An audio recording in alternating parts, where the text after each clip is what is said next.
الحمد للہ وکفا والصلاة والسلام علی عباده الذین اصطفى خصوصاً علی افضلهم وخاتم النبیین محمد الامین وعلی آلہ وصحبہ اجمعین اما بعد فقد قال اللہ تبارک وتعالی کما ورد فی سورة البقرہ اعوذ باللہ من الشیطان الرجیم بسم اللہ الرحمن الرحیم سيقول السفهاء من الناس ما ولاهم عن قبلتهم التي كانوا عليها قل لله المشرق والمغرب يهدي من يشاء إلى صراط مستقيم وكذلك جعلناكم أمة وسطا لتكونوا شهداء على الناس ويكون الرسول عليكم شهيدا وما جعلنا القبلة التي كنت عليها إلا لنعلم من يتبع الرسول ممن ينقلب على عقبيه وإن كانت لكبيرة إلا على الذين هدى الله وما كان الله ليضيع إيمانكم إن الله بالناس لرؤوف رحيم قد نرى تقلب وجهك في السماء فلنولينك قبلة ترضاها فول وجهك شطر المسجد الحرام وحيث ما كنتم فولوا وجوهكم شطره وإن الذين أوتوا الكتاب ليعلمون أنه الحق من ربهم وما الله بغافل عما يعملون وَلَئِنْ أَتَيْتَ الَّذِينَ أُوتُوا الْكِتَابَ بِكُلِّ آيَةٍ مَا تَبِعُوا قِبْلَتَكَ وَمَا أَنْتَ بِتَابِعٍ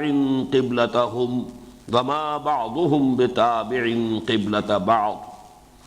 وَلَئِنِ اتَّبَعْتَ أَهْوَاءَهُمْ مِنْ بَعْدِ مَا جَاءَكَ مِنَ الْعِلْمِ إِنَّكَ إِذًا لَمِنَ الظَّالِمِينَ الذين آتيناهم الكتاب يعرفونه كما يعرفون أبناءهم وإن فريقا منهم ليكتمون الحق وهم يعلمون الحق من ربك فلا تكونن من الممترين ولكل وجهة هو موليها فاستبقوا الخيرات أينما تكونوا يأت بكم الله جميعا ان اللہ على كل شيء قدیر ومن حيث خرجت فول وجهك شطر المسجد الحرام وانه للحق من ربك وما الله بغافل عما تعملون ومن حيث خرجت فول وجهك شطر المسجد الحرام وحيث ما كنتم فولوا وجوهكم شطره لئلا يكون للناس عليكم حجة ومن حيث خرجت فول وجهك شطر المسجد الحرام وحيث ما كنتم فولوا وجوهكم شطره لئلا يكون للناس عليكم حجة إلا الذين ظلموا منهم فلا تخشوهم واخشوني ولأتم نعمتي عليكم ولعلكم تهتدون كما أرسلنا فيكم رسولا منكم يتلو عليكم ويعلمكم الكتاب والحكمة ويعلمكم ما لم تكونوا تعلمون فاذكروني أذكركم واشكروا لي ولا تكفرون صدق الله العظيم رب اشرح لي صدري ويسر لي أمري واحلل عقدة من لساني يفقهوا قولي اللهم ربنا ألهمنا رشدنا وأعذنا من شرور أنفسنا اللهم أرنا الحق حقا وارزقنا اتباعه وأرنا الباطل باطلا وارزقنا اجتنابه اللهم وفقنا لما تحب وترضى آمین یا رب العالمین۔ ممکن ہے آپ حضرات حیران ہو رہے ہوں کہ آج میں نے اتنی طویل تلاوت کی ہے تو کیا مجھے توقع ہے کہ آج ان تمام آیات کا درس مکمل کر لیں گے؟ تو واقعہ یہی ہے کہ اگرچہ ہم اس سے پہلے کئی نشستیں اس دوسرے پارے کی 1.5 آیات پر صرف کر چکے ہیں، لیکن مجھے امید ہے یہ دونوں رکوع انشاءاللہ آج ہم ایک نشست میں مکمل کر لیں گے، اس لیے کہ اب ایک مضمون کا اعادہ ہو رہا ہے بار بار، اور اس میں جو اصل تفصیل طلب بات تھی وہ اس سے پہلے ہم اس پر بحث کر چکے ہیں۔ ذہن میں تازہ کر لیجئے، سورہ بقرہ کا یہ 17واں اور 18واں رکوع ہے جو ابھی ہم نے پڑھا ہے، اور در حقیقت اس پر وہ نصف اول اس کا ختم ہو رہا ہے، وہ نصف اول سورہ بقرہ کا کہ جس میں یا تو خطاب براہ راست بنی اسرائیل سے ہے یا روح سخن ان کی جانب ہے۔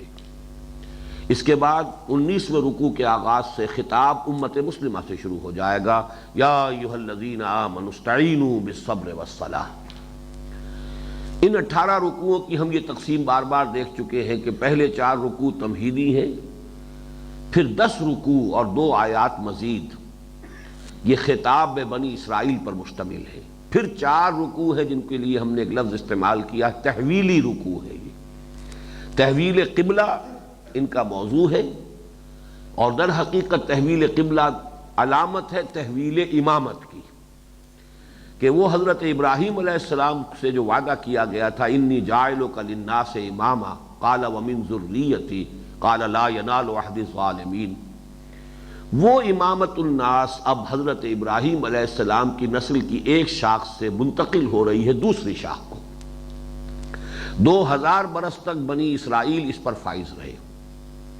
جب سے انہیں تورات عطا کی گئی حضرت موسیٰ علیہ السلام کے دور نبوت و رسالت سے شروع ہو کر اور حضرت محمد صلی اللہ علیہ وسلم کی بعثت تک، یہ 2000 برس ہیں۔ پورے 2000 برس وہ سابقہ امت مسلمہ بنی اسرائیل اس مقام اور مرتبے پر فائز رہے۔ اب امت محمد صلی اللہ علیہ وسلم جو نبوت و رسالت محمدی کی بنیاد پر وجود میں آئی ہے، اب وہ منصب وہ مرتبہ اسے منتقل ہو رہا ہے، اور اس امامت کی منتقلی کے لیے بطور علامت ہے تحویل قبلہ، کہ وہ جو قبلہ رہا بیت المقدس یروشلم، اب وہ ہمیشہ کے لیے متروک ہو رہا ہے، اور اب ہمیشہ کے لیے اہل توحید کا قبلہ جو ہے وہ خانہ کعبہ ہے، مسجد حرام ہے، بیت اللہ ہے۔ اس کے ضمن میں ہم نے پہلی آیت پڑھ لی، سَيَقُولُ السُّفَهَاءُ مِنَ النَّاسِ مَا وَلَّاهُ مَنْ قِبْلَتِهِمُ الَّتِي كَانُوا عَلَيْهَا، ان قریب کہیں گے نادان ناسمجھ بے وقوف لوگوں میں سے کہ کس چیز نے ان کا رخ پھیر دیا اس قبلے سے جس پر یہ پہلے تھے، اس لیے کہ حضور نے ہجرت کے بعد 16 مہینے بیت المقدس کی طرف رخ کر کے نماز پڑھی۔ قُلْ لِلَّهِ الْمَشْرِقُ وَالْمَغْرِبُ، کہہ دیجئے مشرق و مغرب سب اللہ کے لیے ہے، یہدی من یشاء الی صراط مستقیم، وہ جس کو چاہتا ہے صراط مستقیم کی ہدایت نصیب فرماتا ہے۔ اس پر مجھے کچھ عرض نہیں کرنا ہے، اس پر ہم تفصیلاً گفتگو کر چکے ہیں۔ وَكَذَلِكَ جَعَلْنَاكُمْ أُمَّةً وَسَطًا لِتَكُونُوا شُهَدَاءَ عَلَى النَّاسِ وَيَكُونَ الرَّسُولُ عَلَيْكُمْ شَهِيدًا۔ کذالک میں اشارہ ہو رہا ہے کہ در حقیقت یہ تحویل قبلہ علامت ہے اب اس بات کی کہ وہ تحویل امامت ہو رہی ہے، جس کے لیے اے مسلمانوں ہم نے تمہیں ایک امت مسلمہ، امت وسط، خیر امت کی شکل دی ہے، یعنی یہ غرض تاسیس ہے تمہاری بحیثیت امت محمد، امت مسلمہ، تاکہ تم گواہی دو، حجت قائم کرو پوری نوع انسانی پر، اور ہمارے نبی ہمارے رسول محمد گواہی دے، حجت قائم کرے تم پر۔ اب اس کے بعد ساری بحث جو ہے وہ تحویل قبلہ کی ہے۔ یہ میں عرض کر چکا ہوں کہ یہ مسئلہ اگرچہ آج تو ہمیں محسوس ہوتا ہے کہ بڑی معمولی سی بات تھی، اس میں کون سی بڑی قیامت آ گئی تھی، لیکن واقعہ یہ ہے کہ جس وقت یہ واقعہ ہوا ہے تو اس کی بنیاد پر بڑا ایک مخالفانہ طوفان اٹھا دیا یہودیوں نے۔ یہودی 3 ان کے بڑے طاقتور قبیلے مدینے میں موجود تھے۔ اب تک وہ یہ محسوس کر رہے تھے، انہیں کچھ اطمینان تھا کہ یہ نئی امت جو ہے یہ ہماری تابع ہے، جبکہ یہ ہمارے ہی قبلے کی پیروی کر رہے ہیں، تو گویا کہ ہمارے کیمپ فالوورز ہیں، ہمارے ہی پیچھے چلنے والے ہیں، لہذا کوئی تشویش کی بات نہیں۔ اب جب کہ یہ نیا قبلہ ہو گیا تو اب ان کے کان کھڑے ہوئے کہ مسئلہ کچھ مختلف ہے، اب تو یہ ایک نئی امت جو ہے وجود میں آ گئی۔ اس حوالے سے اب ان کے اندر وہ مخالفانہ طوفان ان کے اپنے دلوں میں جذباتی سطح پر اٹھا، اور پھر انہوں نے اس کو ایک مخالفانہ پروپیگنڈے کی شکل دے دی، جس کے نتیجے میں بہت سے مسلمان بھی سادہ فطرت لوگ وہ بھی متاثر ہو گئے، اس لیے کہ بظاہر دلیل بڑی قوی تھی کہ نماز جیسی اہم چیز، جو کہ اصل یوں سمجھیے کہ رکن رکین ہے دین کا. ساری عبادات میں اولین عبادت اول جس کو وہ کہا گیا ہے کہ روز محشر کے جہاں گداس بود اولی پرسش نماز بود، اور اس کا قبلہ بدل گیا. اب اگر 16 مہینے جو ہم نے نمازیں پڑھی ہیں وہ قبلہ غلط تھا تو ہماری نمازیں ضائع ہو گئی، اور خاص طور پر جو لوگ اسی دوران میں فوت ہو گئے. چلیے ہمیں تو پھر بھی موقع مل گیا کہ ہم تلافی کر لیں، قضا دے دیں ان 16 مہینوں کی نمازوں کا، لیکن جو فوت ہو گئے ان کا کیا ہوگا؟ ان کا تو ایمان ہی جاتا رہا. اس لیے کہ نماز ہی اگر نہ ہوئی ان کی تو معلوم ہوا کہ نماز تو جڑ ہے، بنیاد ہے دین کی، ایمان کی، تو وہ تو گویا کہ بڑے گھاٹے میں رہے. اور یہ دین کیا ہوا کہ جس کا قبلہ ہی معین نہیں. ابھی شمال کی طرف رخ تھا، اب جنوب کی طرف رخ کر لو. تو یہ اتنا بڑا طوفان تھا اس وقت کہ اس کے آپ اندازہ کر سکتے ہیں ابھی جو تلاوت ہوئی ہے کتنی مرتبہ تکرار ہو رہی ہے. فَوَلِّ وَجْهَكَ شَطْرَ الْمَسْجِدِ الْحَرَامِ وَحَيْثُ مَا كُنتُمْ فَوَلُّوا وُجُوهَكُمْ شَطْرَهُ. پھر اس کے بعد فَوَلِّ وَجْهَكَ شَطْرَ الْمَسْجِدِ الْحَرَامِ. پھر اس کے بعد فَوَلِّ وَجْهَكَ شَطْرَ الْمَسْجِدِ الْحَرَامِ وَحَيْثُ مَا كُنتُمْ فَوَلُّوا وُجُوهَكُمْ شَطْرَهُ. اور اس پر پھر مختلف اعتبارات سے بحث کر کے اس مخالفانہ پروپیگنڈے کی بھی نفی کی گئی، اس کا ازالہ کیا گیا، اور مسلمانوں کو تشفی دی گئی، تسلی دی گئی کہ تمہاری یہ ساری تشویش جو ہے یہ بے بنیاد ہے، اس کی کوئی حقیقت نہیں ہے. یہ چونکہ میں نے صرف اس لیے عرض کر دیا ہے کہ بار بار یہ بات آئے گی کہ اس مسئلے کی سنگینی جو ہے وہ آپ کے سامنے آ جائے. یہ بلا ضرورت تو بات نہیں ہو رہی، اس میں تو اضافہ کیجئے کہ 2 رکوع پہلے بھی یہ بات کہی گئی، للہ المشرق والمغرب فینما تولوا فثم وجہ اللہ. اصل میں تو اس پوری بحث کی تمہید وہاں سے شروع ہو گئی تھی، 14ویں رکوع سے شروع ہو گئی تھی، اور پھر 2 رکوعوں کے بعد پھر اس کا اعادہ ہوگا. لیس البر ان تولوا وجوہکم قبل المشرق والمغرب ولکن البر من آمن باللہ والیوم الآخر. یہ مشرق و مغرب کی طرف رخ کر لینا یہی نہیں ہے اصل نیکی. اصل نیکی کوئی اور شے ہے. سخن شناس نئی دل برا خطا ایجاز. تم اگر تشویش محسوس کر رہے تو اس لیے کہ حقیقت بر، نیکی کی اصل حقیقت ابھی تم پر منکشف نہیں ہوئی. تم نے ظواہر اور مظاہر کو اصل شے سمجھ لیا ہے، حالانکہ ظواہر اور مظاہر اپنی جگہ ان کی اہمیت ہے، لیکن یہ کہ اصل اہمیت تو وہ روح بر و تقویٰ ہے کہ جو پوری شخصیت میں سرایت کر جاتی ہے، اور پھر وہ انسانی شخصیت کا یہ حیولہ سامنے آتا ہے جو اس آیت بر میں، جو آیت سورۃ بقرہ کی 177 نمبر کی آیت ہے، ہمارے منتخب نصاب کا دوسرا سبق اس پر مشتمل ہے. وہ پورا ایک انسانی کردار کا حیولہ آ جاتا ہے. تو میں اس کی تشبیہ دیا کرتا ہوں کہ جیسے آپ یوں کھڑے ہو جائیں، دونوں ہاتھ اپنے پھیلا لیں، آپ کا پورا جسم درمیان میں ہے. تو یہ ہے در حقیقت وہ 2 رکوع، 17واں رکوع، 18واں رکوع جو ابھی میں نے تلاوت کیا، آپ نے سماعت فرمائے. یہ تو ہے اصل بحث، ان میں تو ہے ہی بحث پوری تحویل قبلہ کی. لیکن یوں ہاتھ کیجئے تو 2 رکوع پیچھے وہ پھر آیت موجود ہے کہ جہاں سے وہ بحث شروع ہوئی تھی، یعنی للہ المشرق والمغرب فینما تولوا فثم وجہ اللہ. ادھر کا آیت، اس کا ہاتھ وسیع کیا آپ نے، اس کو ایکسٹینڈ کیا، تو پھر 2 رکوعوں کے بعد پھر وہ آیت آ رہی ہے لیس البر ان تولوا وجوہکم قبل المشرق والمغرب. گویا کہ یہاں سے وہاں تک بحث چل رہی ہے تحویل قبلہ کی، اگرچہ جو اس کی اصل بحث ہے وہ ان 2 رکوعوں میں. اب آئیے، بس اس سے زیادہ ہم آج اس تمہید پر وقت صرف نہیں کریں گے. فرمایا وما جعلنا القبلۃ التی کنت علیہا، اور ہم نے نہیں ٹھہرایا تھا اس قبلے کو جس پر کہ اے محمد صلی اللہ علیہ وسلم آپ تھے. یعنی یہ 16 ماہ جو آپ کا قبلہ رہا ہے وہ ہم نے نہیں ٹھہرایا، نہیں قرار دیا، نہیں بنایا، الا لنعلم، مگر اس لیے کہ ہم دیکھیں، من یتبع الرسول، کون ہے وہ لوگ کہ جو رسول کا اتباع کرتے ہیں ہر حال میں، رسول کی بات کی پیروی کرتے ہیں، رسول کا کہنا مانتے ہیں، ممن ینقلب علی عقبیہ، ان کو جدا کر دیں، ممیز کر دیں ان لوگوں سے کہ جو اپنی ایڑیوں کے بل لوٹ جانے والے ہیں. یہاں اصل حکمت بیان ہو رہی ہے کہ یہ تحویل قبلہ کا مسئلہ 2 دفعہ جو چکر چلا، یہ کیوں چلا، اس کی حکمت کیا ہے. اللہ تعالیٰ کا کوئی کام حکمت سے خالی نہیں ہے. فعل الحکیم لا یخلو عن الحکمہ، کسی حکیم اور دانا انسان کا بھی کوئی فعل جو ہے وہ حکمت سے خالی نہیں ہوتا. تو اللہ تعالیٰ کا اتنا بڑا فیصلہ یہ بغیر حکمت کے کیسے ہے؟ حکمت ہے، اس کو سمجھو. لیکن پہلے نوٹ کیجئے کہ وما جعلنا میں اس کو اللہ تعالیٰ اپنی طرف منسوب کر رہے ہیں.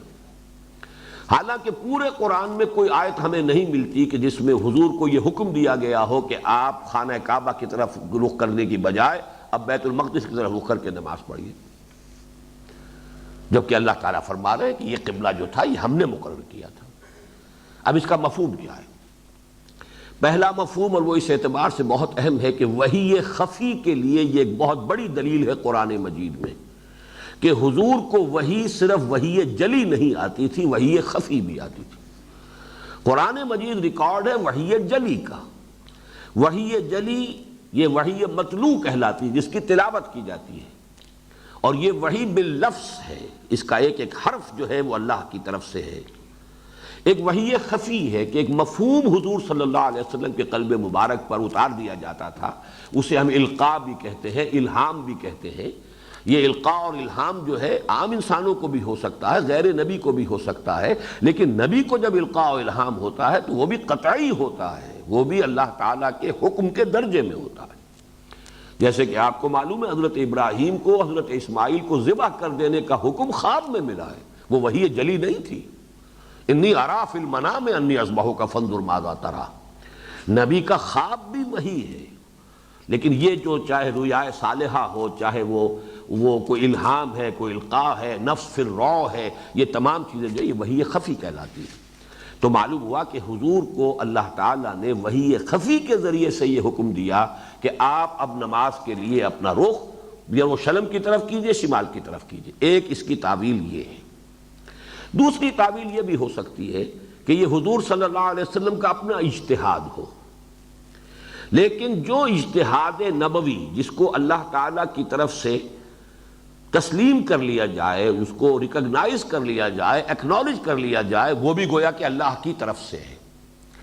اس کو اصطلاح شریعت میں بلکہ حدیث، فن حدیث کی اصطلاح میں تقریر کہا جاتا ہے۔ حدیث کہتے ہیں ہم جس کو خبر کہتے ہیں، وہ حضور صلی اللہ علیہ وسلم کا قول یا فعل یا تقریر ہے۔ کیا معنی؟ یا تو کوئی بات حضور نے فرمائی وہ حدیث ہے، یا کوئی کام حضور نے کیا وہ بھی حدیث ہے، یا کوئی کام حضور کے سامنے کیا گیا اور آپ نے اسے روکا نہیں، یہ بھی گویا کہ امپلائیڈ ہے ریکگنیشن اور امپلائیڈ پرمیشن اس کے اندر ہو گئی کہ حضور کے سامنے ایک کام ہوا اور حضور نے اس تقریر کے معنی یہ ہے، یہاں پہ تقریر وہ نہیں ہے جو میں کر رہا ہوں، بلکہ تقریر برقرار رکھنا، کسی چیز کو اپنی جگہ پر قائم رکھنا۔ حضور نے کوئی کام، حضور کے سامنے کسی صحابی نے کوئی فعل کیا، کوئی کام کیا اور حضور نے اس پر نکیر نہیں کی، روکا نہیں، تو گویا کہ وہ بھی شریعت کا جز بن گئی، اب یہ وہ دلیل بن گئی۔ اگر غلط ہوتی تو حضور روک دیتے۔ اسی طرح حضور کے اجتہاد پر اگر اللہ کی طرف سے روک ٹوک نہ آئے، آپ کو منع نہ کیا جائے،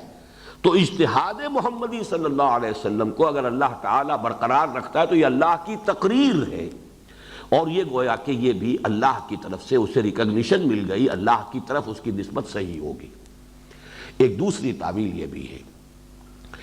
اب یہ کہ یہ اجتہاد کیوں تھا، کس بنیاد پر تھا؟ اگر تو یہ وحی خفی تھی، اللہ کا حکم تھا براہ راست، تب تو یہ سوال اٹھتے ہی نہیں۔ وہ تو اللہ کی حکمت ہے، اللہ خود جانتا ہے، اللہ جو چاہتا ہے حکم دیتا، یحکم ما یرید، جو حکم چاہتا دیتا، اگرچہ ہمارا اجمالی یقین ہے کہ وہ حکمت پر مبنی ہے۔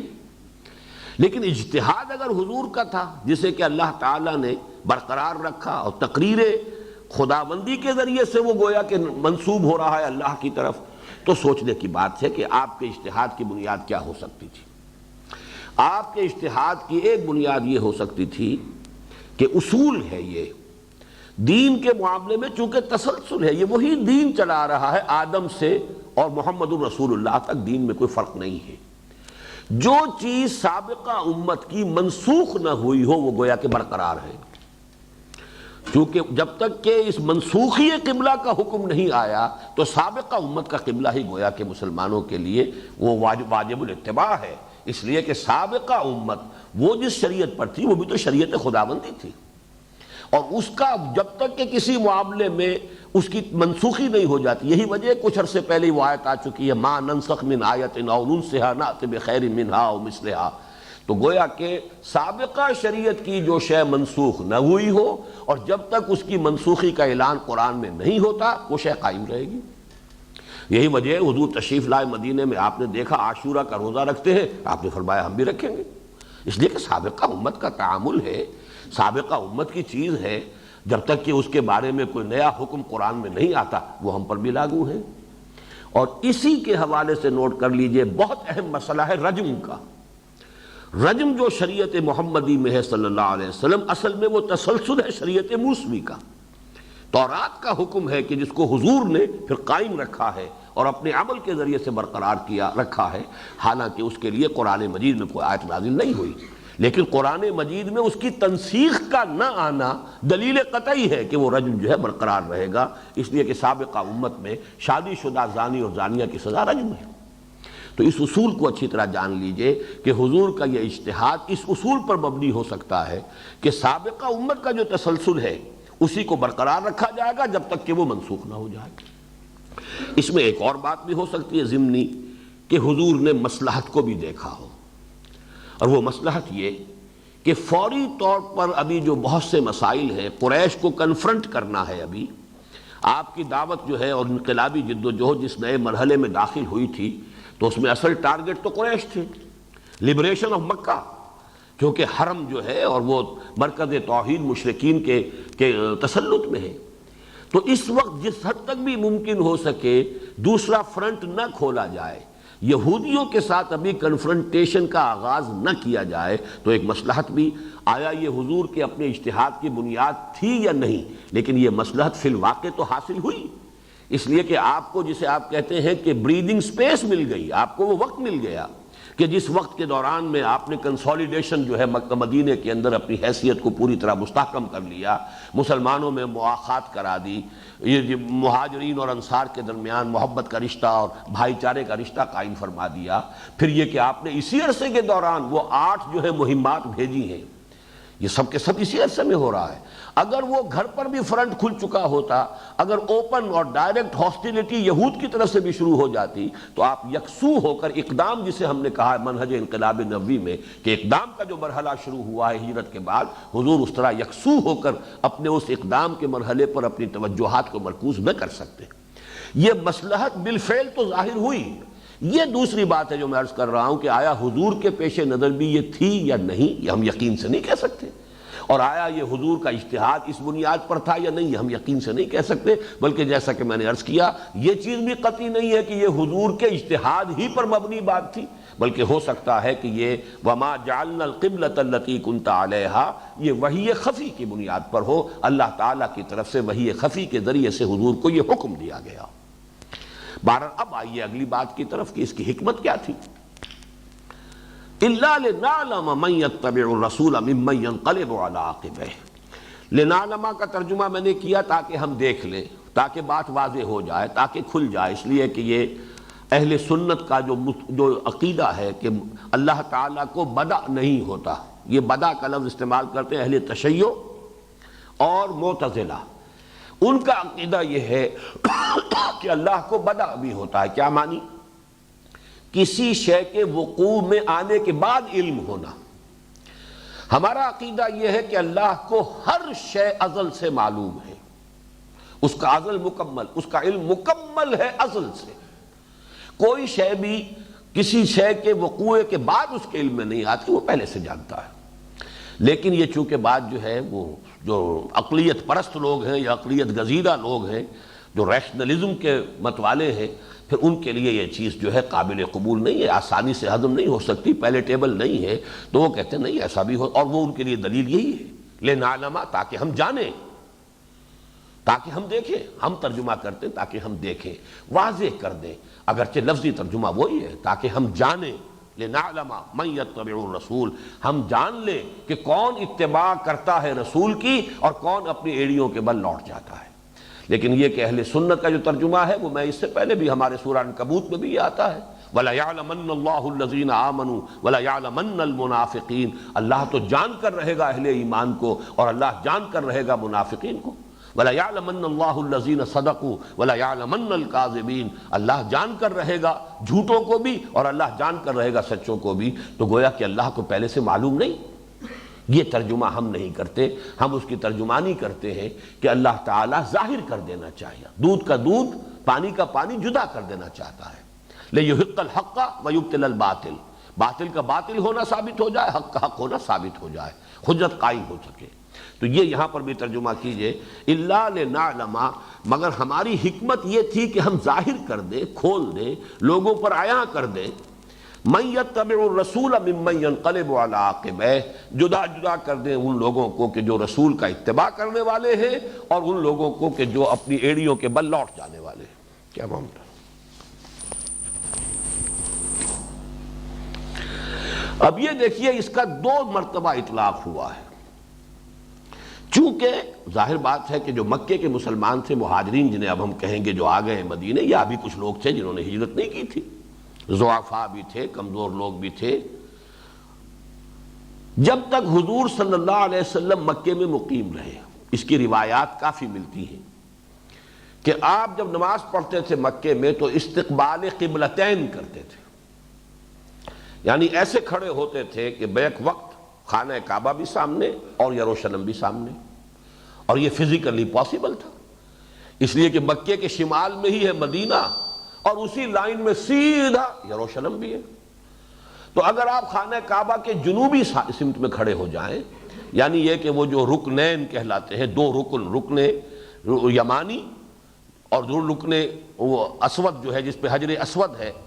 اگر ان دونوں کے مابین کھڑے ہیں آپ اور خانہ کعبہ سامنے ہے تو گویا کہ استقبال قبلتین، بیک وقت 2 قبلوں کا آپ استقبال کر رہے ہیں، آپ خانہ کعبہ بھی آپ کے سامنے ہے اور یہی یروشلم جو ہے وہ بھی سامنے ہے۔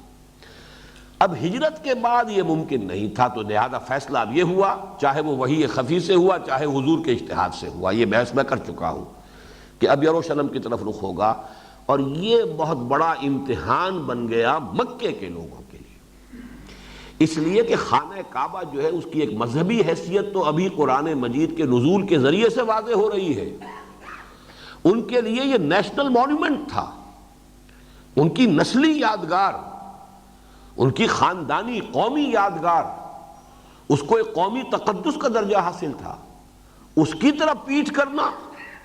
یہ ان پر طبعاً بہت شاق گزرا، لیکن یہ کہ اسی شے سے پورا ٹیسٹ ہو گیا کہ کون شخص واقعتاً محمد الرسول اللہ کی پیروی کرنے والا ہے، کہ جو حکم آپ نے دیا اس کی پیروی کرنی ہے، اور کون وہ ہے کہ جو اپنی سابقہ جو عصبیتیں ہیں، جو اپنی قومی یا نسلی عصبیتیں ہیں، کون ابھی ان کے ساتھ بندھے ہوئے ہیں، اس لیے کہ اگر وہ آپ کا تعلق اپنی قومی اور نسلی اور روایتی عصبیت کے ساتھ مضبوط ہے تو اب اس تحویل قبلہ کو، یعنی تحویل قبلہ جو ہوا کعبے سے ہٹ کر اور یروشلم کو قبلہ بنانا، یہ ان کے ایمان کا ایک بہت بڑا امتحان بن گیا۔ لیکن یہ کہ بہرحال صحابہ کرام کا جو ایمان جس درجے گہرا ہو چکا تھا، اس سے جو مظہر اس کا سامنے آیا وہ یہی ہے کہ کوئی بھی نہیں تھا مسلمانوں میں سے کہ جس نے، وہ مکے کے لوگوں میں سے کہ جنہوں نے اس قبلے کو، نئے قبلے کو، جو نسلی اعتبار سے ان کے لیے بالکل اجنبی شے تھی، ان کی روایات کا کوئی تعلق یروشلم کے ساتھ نہیں،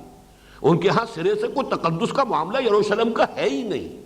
لیکن یہ کہ اس کی طرف رخ کرنا اس لیے کہ محمد الرسول اللہ نے فرمایا ہے، اور اسی وجہ سے یہ حکمت معلوم ہوتی ہے کہ قرآن میں صراحت کے ساتھ نہیں ہے،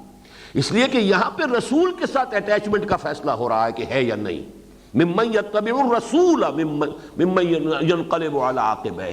تاکہ ہم واضح کر دیں کہ کون رسول کا اتباع کرنے والے ہیں۔ اس لیے کہ اصل جو ہے، جو اقبال نے کہا ہے، شعر بہت عمدہ شعر ہے،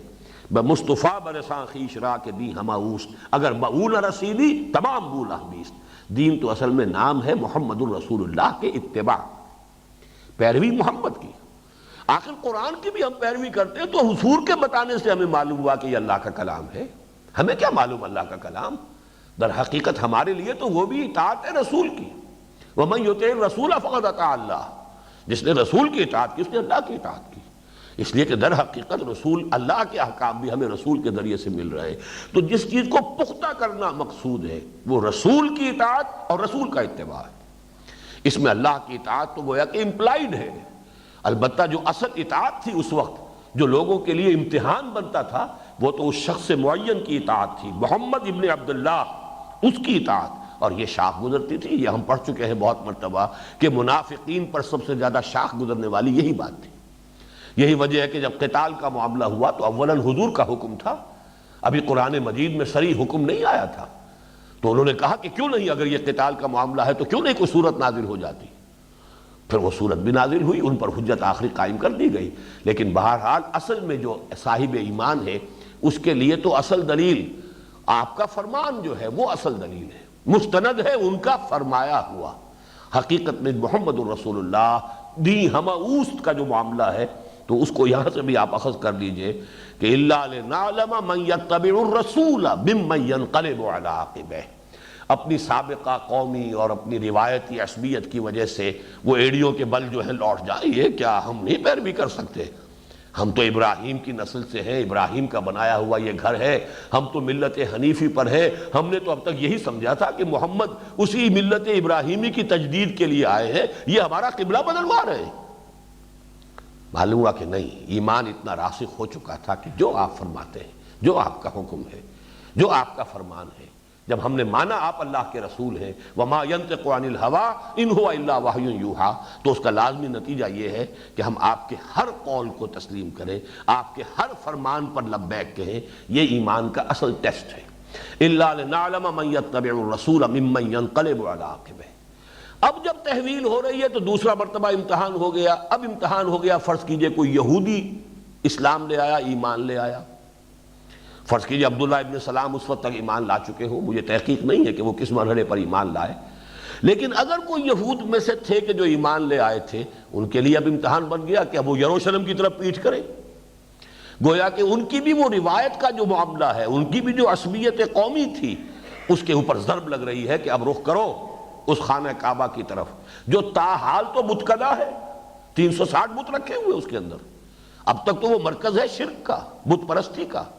اس کی جو فیکچول پوزیشن ہے وہ تو یہ ہے، لیکن فرمان محمدی ہے صلی اللہ علیہ وسلم، اور اس کا حکم تو خاص طور پہ اللہ کی طرف سے بھی آ گیا. تو یہ گویا کہ دو طرفہ امتحان بن گیا. یہ امتحان لینا اللہ فرما رہے ہیں، یہ حکمت تھی کہ ہم نے کچھ عرصے کے لیے وہ قبلہ درمیانی عرصے کے لیے معین کیا اور اب اس کی ہم تحویل کر رہے ہیں.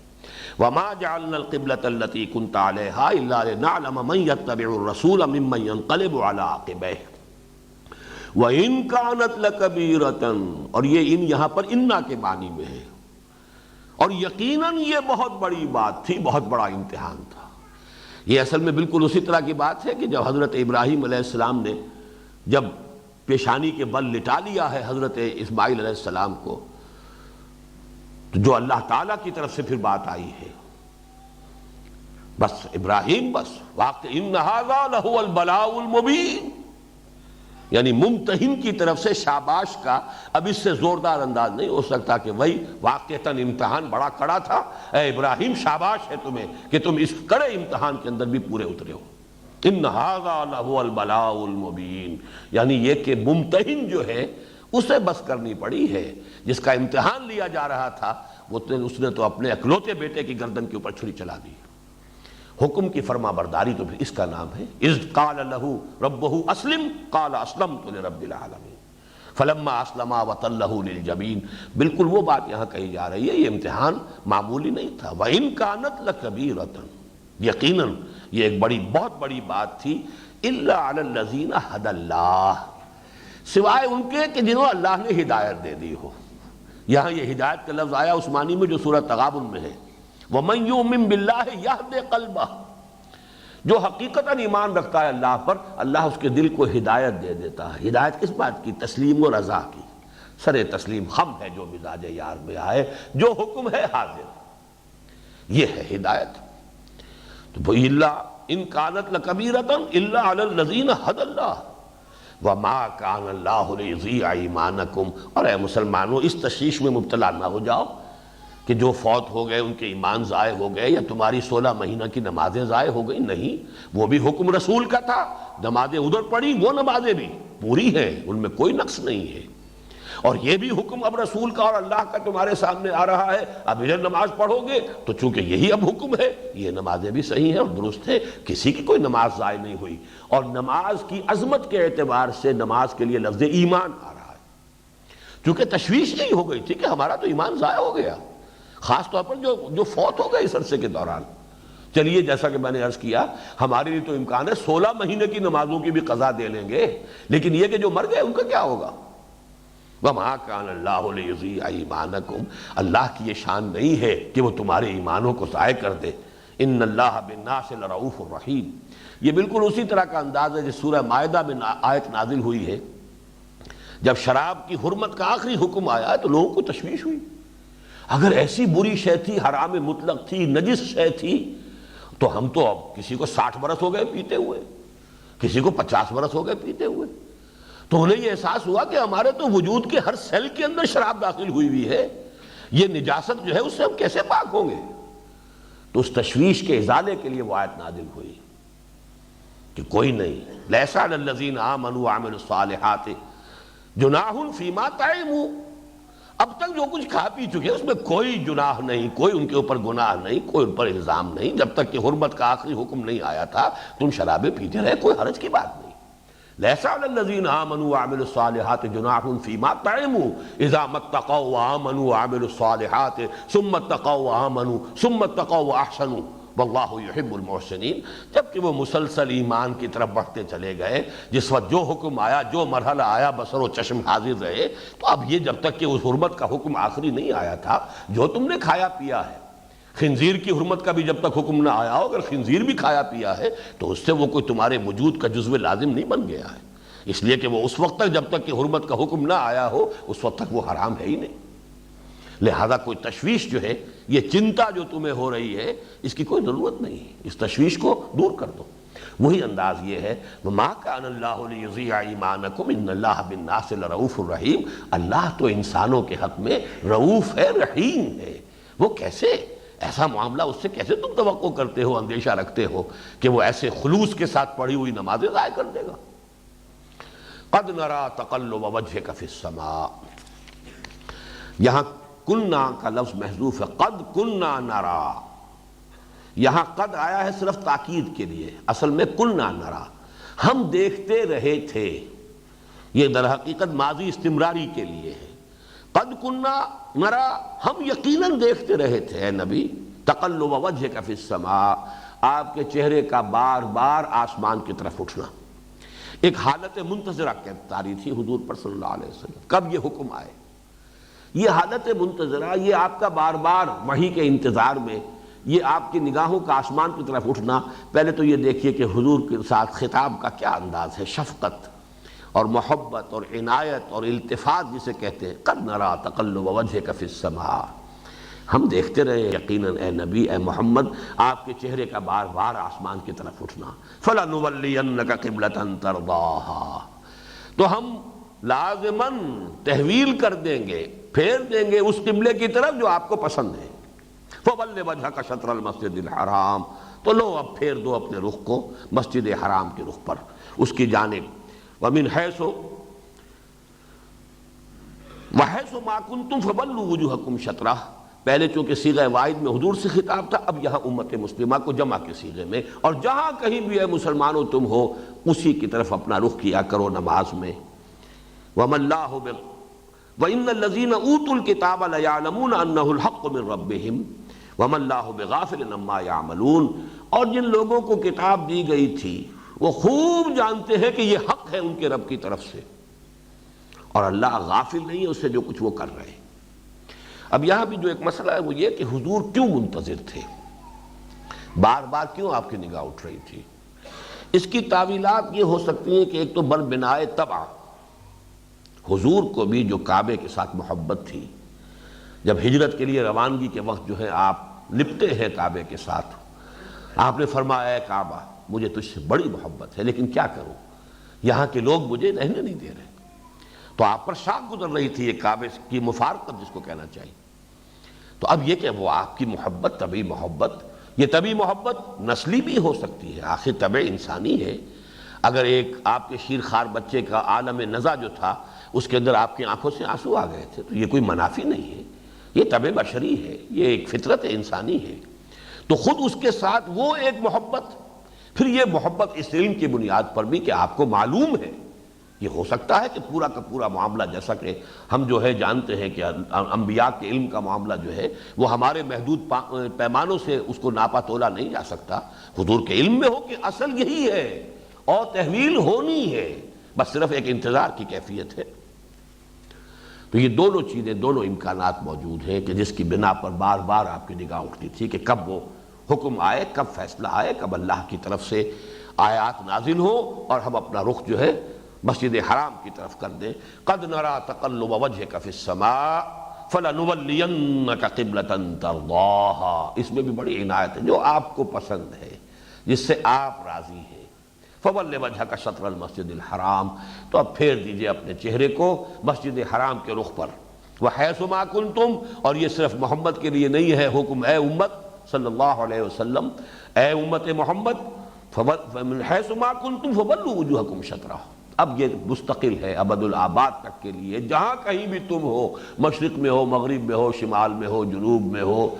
ایشیا میں ہو، یورپ میں ہو، امریکہ میں ہو، کہیں ہو، اپنا رخ تمہیں کرنا ہے اسی مسجد حرام کی طرف۔ وَإِنَّ الَّذِينَ أُوتُوا الْكِتَابَ لَيَعْلَمُونَ أَنَّهُ الْحَقُّ مِنْ رَبِّهِمْ، اس پر میں بار بار حوالہ دے چکا ہوں، مولانا فرائی رحمۃ اللہ علیہ کی کتاب الرأی الصحیح فی من هو الذبیح، اور جس کا ترجمہ کیا مولانا اصلاحی صاحب نے، ذبیح کون ہے کے عنوان سے وہ چھپی تھی کتاب، اب بھی کہیں مل سکتی ہے۔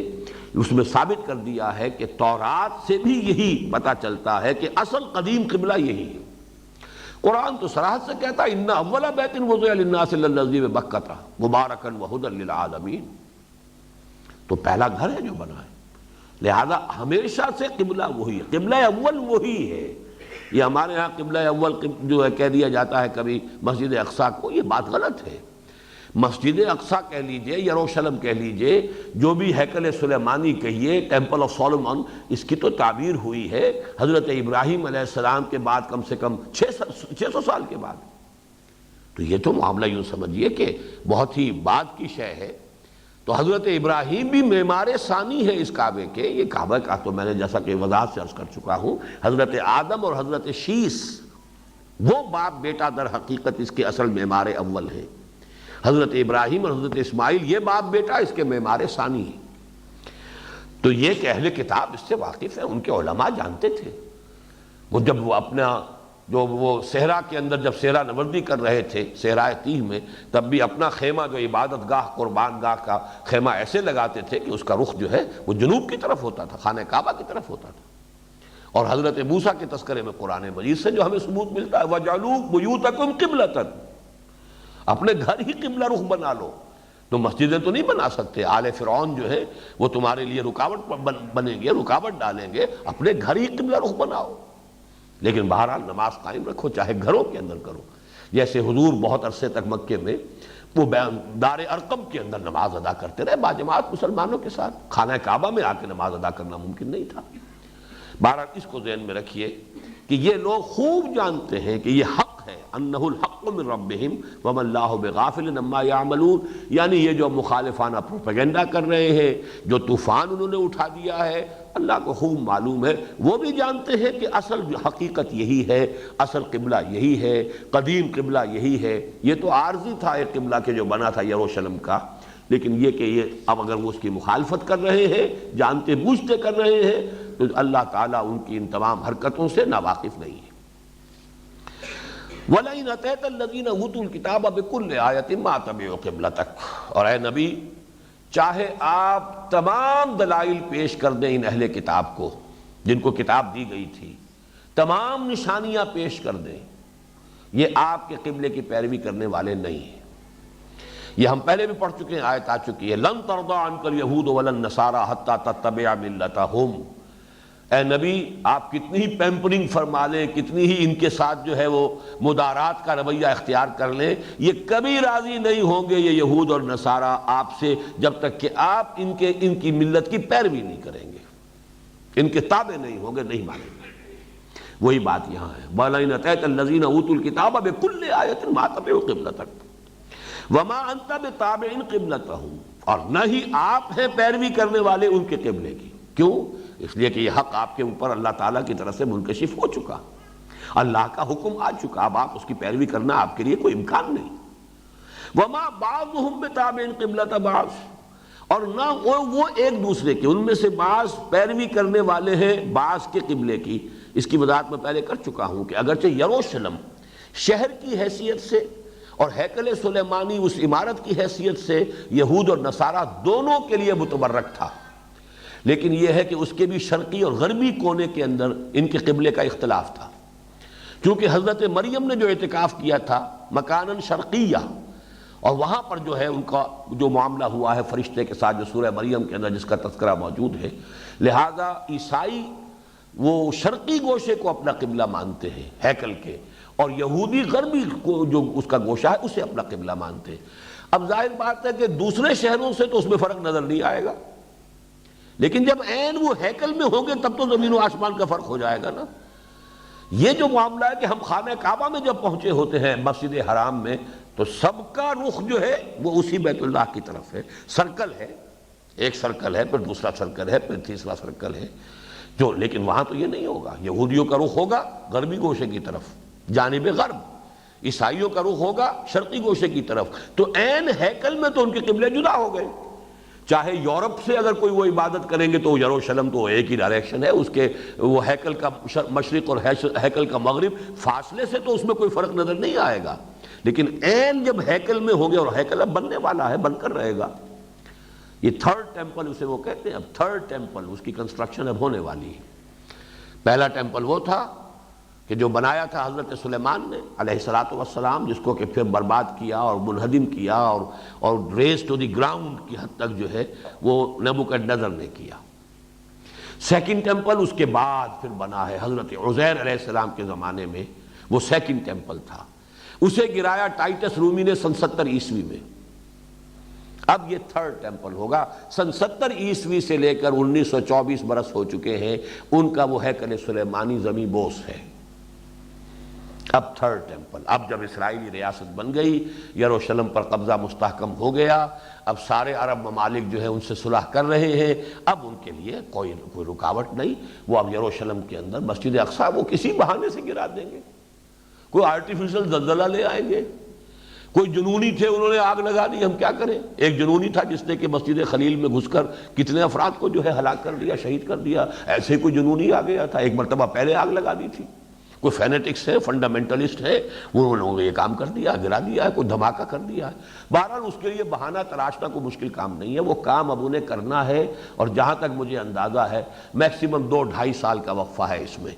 اس کے بعد یہ بالفعل کام ہونا ہے۔ Third temple is to be built, لیکن اس ٹیمپل میں جب جائیں گے یہودی اور عیسائی، اب ان کا اتحاد ہے اس وقت، وہاں ان کے قبلے کا فرق ہو جائے گا، اگرچہ فاصلے سے ان کا قبلہ ایک ہی ہے، یروشلم ایک ہی شہر ہے اور ٹیمپل آف سولومن جو ہے وہ ایک ہی عمارت ہوگی۔ وَلَئِنِ اتَّبَعْتَ أَهْوَاءَهُم مِّن بَعْدِ مَا جَاءَكَ مِنَ الْعِلْمِ إِنَّكَ إِذًا لَّمِنَ الظَّالِمِينَ، اور اے نبی اگر آپ نے ان کی خواہشات کی پیروی کی اس کے بعد کہ آپ کے پاس یہ العلم آ گیا ہے، ہمارا حکم آ گیا ہے، اب اگر آپ صرف ان کو راضی کرنے کے لیے، وہ جو میں نے عرض کیا کہ عین ممکن ہے کہ مصلحت حضور کے سامنے یہ رہی ہو، اور آپ کا اجتہاد اگر یہ تھا تو اس کا ایک امکانی جو ہے اس اجتہاد کی بنیاد یہ ہو سکتی ہے کہ یہودیوں کے ساتھ معاملہ ابھی ایسا کیا جائے کہ کوئی ڈائریکٹ کنفرنٹیشن ان سے شروع نہ ہو، اب اس کو پس منظر میں رکھیے۔ وَلَئِنِ اتَّبَعْتَ أَهْوَاءَهُم مِّن بَعْدِ مَا جَاءَكَ مِنَ الْعِلْمِ، اے نبی اگر آپ نے پیروی کی ان کی خواہشات کی اس کے بعد کہ جب کہ یہ العلم آپ کے پاس پہنچ چکا ہے، إِنَّكَ إِذًا لَّمِنَ الظَّالِمِينَ، تو پھر آپ خود ظالموں میں سے ہو جائیں گے، معاذ اللہ کے حکم کی نافرمانی کریں گے۔ مصلحت اگر تھی بھی تو اس وقت تک کے لیے ٹھیک تھی جب تک کہ اللہ کی طرف سے حکم نہیں آیا، شراب کا پینا تھا اس وقت تک کے لیے کنڈول ہو جائے گا جب تک کہ اس کی آخری حرمت کا حکم نہیں آیا، اب اس کے بعد کوئی حکم اگر شراب پیتا ہے تو وہ مجرم ہے، وہ گناہ گار ہے، اسے اس کی سزا ملے گی۔ اس اعتبار سے اب یہ دیکھیے الفاظ سخت ہے، لیکن حضور کے ساتھ خطاب میں یہ الفاظ کی سختی کیوں آ رہی ہے؟ اصل مخاطب وہ مسلمان ہیں۔ اگر تمہیں اب ایمان ہے اللہ پر، اور اگر تمہارا یقین ہے کہ محمد اللہ کے رسول ہے اور یہ قرآن اللہ کی طرف سے نازل ہو رہا ہے، تو اب اگر اس کے باوجود وہ تمہاری خواہشات کی پیروی کریں گے تو وہ تو گویا کہ خود اللہ کے نافرمانوں میں شامل ہوئے ہیں۔ إِنَّكَ إِذًا لَّمِنَ الظَّالِمِينَ، اب ان کے لیے یہ قطعاً ممکن نہیں۔ اب وہ بات جو ہے زیادہ کلیئر ورڈز میں آ رہی ہے کہ ان کو خوب معلوم ہے کہ یہی قبلہ حق ہے۔ الذین آتیناہم الکتاب یعرفونہ کما یعرفون ابناءہم، یہ یعرفونہ میں جو ضمیر مفعولی ہے پہچانتے ہیں اس کو،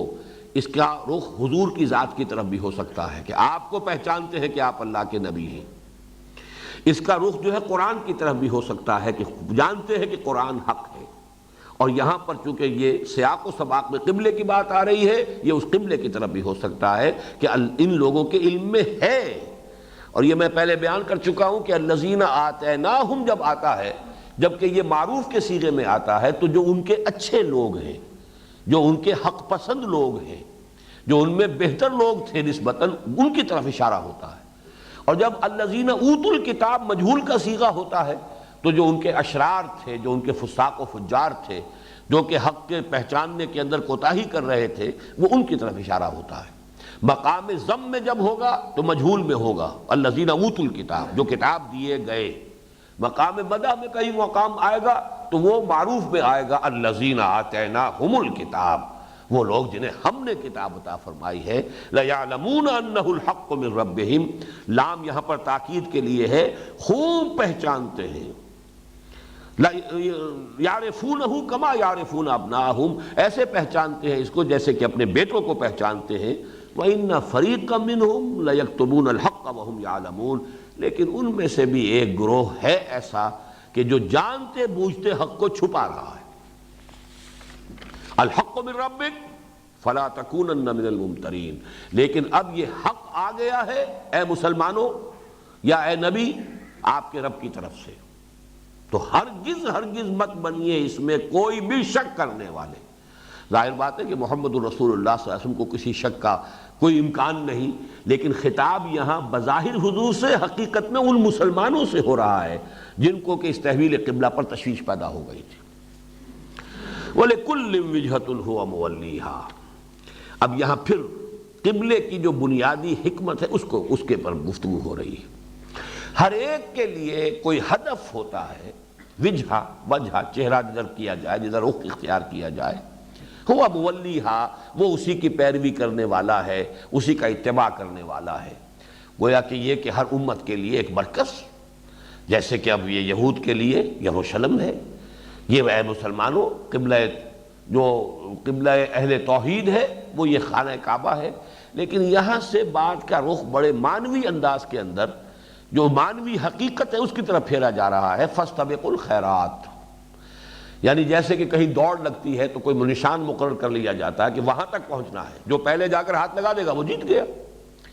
تو استباق کہتے ہیں دوڑنا ایک دوسرے سے آگے نکلنے کے لیے، سبقہ آگے نکل جانا، استباق باب افتعال ہو گیا اور اس میں مقابلہ ہے۔ تو مسلمانوں تم دوڑ لگاؤ نیکیوں کی طرف، نیکی جو ہے وہ تمہارا ہدف بن جائے، تم ایک دوسرے سے آگے نکلو، ایک دوسرے سے آگے نکلنے کی کوشش کرو، لیکن تمہارا یہ مقابلہ، تمہاری یہ مسابقت جو ہے وہ دنیا کے لیے نہ ہو، مال و دولت کے لیے نہ ہو، یہ وہ معنوی حقیقت کی طرف کہ تمہارا رخ مانند تو ہونا چاہیے خیرات، حسنات، نیکیوں کی طرف۔ باقی یہ کہ ایک مادی اور ظاہری بھی قبلہ ہوتا ہے، وہ اب تمہارے لیے طے ہو چکا، اور الوحی الہی نے اس کے لیے فیصلہ کر دیا ہمیشہ کے لیے، وہ خانہ کعبہ ہے۔ البتہ تمہارا معنوی قبلہ وہ تو نیکیاں، بھلائیاں، حسنات، تقوی، بر، یہ ہے جو در حقیقت تمہارا اصل قبلہ ہے، جس کی طرف کہ تمہیں دوڑ لگانی ہے، جس کی طرف بڑھنے میں ایک دوسرے سے مسابقت کرو اور مقابلہ کرو۔ اینما تکونوا یأت بکم اللہ جمیعا، اور پھر جہاں کہیں بھی تم ہوگے اللہ تعالیٰ تم سب کو لے آئے گا، جمع کر دے گا۔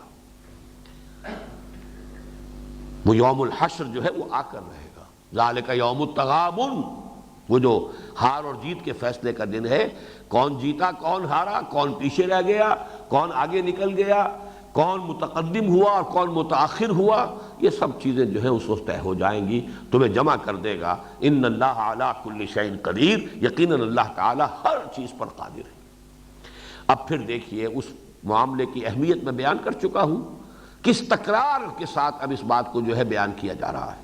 وَمِنْ حَيْثُ خَرَجْتَ فَوَلِّ وَجْهَكَ شَطْرَ الْمَسْجِدِ الْحَرَامِ، جہاں سے بھی نکلو، یعنی یہ جو قبلہ ہے یہ سفر اور حضر دونوں کا ہے، کہیں سفر میں ہو تب بھی یہی ہے، مِنْ حَيْثُ خَرَجْتَ فَوَلِّ وَجْهَكَ شَطْرَ الْمَسْجِدِ الْحَرَامِ، جہاں کہیں بھی ہو۔ بہرحال اسی لیے یہ ہمارے ہاں فقہی طور پر لازم ہے، آپ کہیں بھی ہو نماز شروع کرتے ہوئے پوری اپنی حد تک کوشش کرنی چاہیے کہ قبلے کی طرف آپ کا رخ ہو۔ البتہ دوران سفر آپ ریل گاڑی میں ہیں، فرض کیجئے نماز پڑھ رہے ہیں، پہلے آپ کا رخ ہونا چاہیے قبلے کی طرف، لیکن دوران سفر ریل گاڑی کا رخ بدل گیا تو کوئی پرواہ نہیں۔ ہوائی جہاز میں اگر نماز پڑھ رہے ہیں تو اس وقت اپنی امکانی حد تک پتہ کیجئے اس وقت میں کہاں ہوں، اور جغرافیے کے حوالے سے آپ ایک قبلے کا رخ معین کر سکتے ہیں۔ تو اس وقت ابتدا میں تو بہرحال اس کا رخ جو ہے قبلے کی طرف ہوگا، اس کے بعد یہ کہ ڈائریکشن چینج ہو جائے تو کوئی بات نہیں۔ اس حوالے سے سفر کے اندر بھی اس قبلے کو اسی طریقے سے اس کی پابندی کرنی ہے۔ وَمِنْ حَيْثُ خَرَجْتَ فَوَلِّ وَجْهَكَ شَطْرَ الْمَسْجِدِ الْحَرَامِ وَإِنَّهُ لَلْحَقُّ مِنْ رَبِّكَ وَمَا اللَّهُ بِغَافِلٍ عَمَّا تَعْمَلُونَ۔ دیکھیے یہاں پر بھی بڑا تہدید آمیز انداز ہے، دھمکی کا، انذار کا، اور یہ حق ہے تمہارے رب کی طرف سے۔ اور دیکھو اے مسلمانوں، اللہ غافل نہیں ہے اس سے جو تم کر رہے ہو۔ اگر تم نے اب اس سے اعراض کیا، روگردانی کی، کوئی عصبیت جو ہے یعنی وہ لوگ کہ جو مدینے میں ایمان لائے تھے ان میں بس یہودی تھے، تو ان کے دلوں میں تو عظمت ہے، پوری طریقے سے محبت اور عظمت ہے، وہ یروشلم کی ہے۔ لیکن جو مسلمان بھی، جو اوس اور خزرج کے لوگ، ان کے زیر اثر تھے، چونکہ وہ کلچر کے اعتبار سے، ثقافت کے اعتبار سے انہی کے تابع تھے۔ ان میں سے بھی بہت سے لوگ ہو سکتے ہیں کہ جنہیں یہ شاق گزر رہا ہو۔ اب ان کا تہدید آمیز انداز ہے۔ ابتدا میں صیغہ واحد کا، گویا کہ حضور سے گفتگو ہو رہی ہے، لیکن ظاہر بات ہے کہ حضور کے لیے تو اس کا کوئی امکان ہی نہیں، دونوں اعتبارات سے۔ ایک طرف آپ اللہ کے نبی ہیں، اللہ کا ہر حکم جو ہے انا اول المسلمین، دوسری طرف یہ کہ آپ کو تو طبعاً ظاہر بات ہے کہ خانہ کعبہ سے محبت ہے، لہذا یہاں اس کا کوئی امکان ہی نہیں کہ کسی بھی درجے میں تحویل قبلہ آپ پر شاق گزرے، بلکہ آپ تو اس کے منتظر تھے۔ قد نرى تقلب وجهك في السماء فلنولينك قبلة ترضاها۔ تو یہاں اصل میں ان کی طرف اشارہ ہے، وَمَا اللَّهُ بِغَافِلٍ عَمَّا تَعْمَلُونَ۔ اے مسلمانوں، جیسا کہ پہلے آیا تھا یہود کے بارے میں، وَمَا اللَّهُ بِغَافِلٍ عَمَّا يَعْمَلُونَ، وہاں یعملون تھا صیغہ غائب کا، اور یہاں آ گیا وَمَا اللَّهُ بِغَافِلٍ عَمَّا تَعْمَلُونَ۔ اب یہاں مسلمانوں سے خطاب ہے۔ اگر کسی درجے میں کسی مسلمان کو یہ گراں گزر رہا تھا، یہ فیصلہ اللہ کا، یہ تحویل قبلہ جو ہے شاق گزر رہا تھا، تو گویا کہ ان کو تہدید کے انداز میں، دھمکی کے انداز میں، وَمَا اللَّهُ بِغَافِلٍ عَمَّا تَعْمَلُونَ، جو کچھ تم کر رہے ہو اللہ اس سے ناواقف اور بے خبر نہیں۔ پھر دیکھیے وَمَنْ حَيْثُ خَرَجْتَ فَوَلِّ وَجْهَكَ شَطْرَ الْمَسْجِدِ الْحَرَامِ وَحَيْثُ مَا كُنْتُمْ فَوَلُّوا وُجُوهَكُمْ شَطْرَهُ، جہاں سے بھی تم نکلو پھیر دو اپنے رخ کو مسجد حرام کی طرف۔ اب فرض کیجئے آپ سفر تو کر رہے ہیں، جا رہے ہیں شمال کی طرف، نماز پڑھنی ہے تو جنوب کی طرف رخ کرنا پڑے گا۔ اب فرض کیجئے کہ ایک شخص جو ہے مکے سے جا رہا ہے اور وہ جا رہا ہے جدہ کی طرف، تو جدہ تو مغرب میں ہے، نماز پڑھتے ہوئے واپس پھر جو ہے ان کے وہاں سے مشرق میں ہے خانہ کعبہ مکہ مکرمہ، رخ ادھر کرنا پڑے گا۔ وَمِنْ حَيْثُ خَرَجْتَ فَوَلِّ وَجْهَكَ شَطْرَ الْمَسْجِدِ الْحَرَامِ وَحَيْثُ مَا كُنْتُمْ، پھر جمع کا صیغہ فَوَلُّوا وُجُوهَكُمْ شَطْرَهُ، جہاں کہیں بھی تم ہو پھیر دو اپنے چہروں کو اسی کی جانب۔ لِأَلَّا يَكُونَ لِلنَّاسِ عَلَيْكُمْ حُجَّةٌ إِلَّا الَّذِينَ ظَلَمُوا مِنْهُمْ۔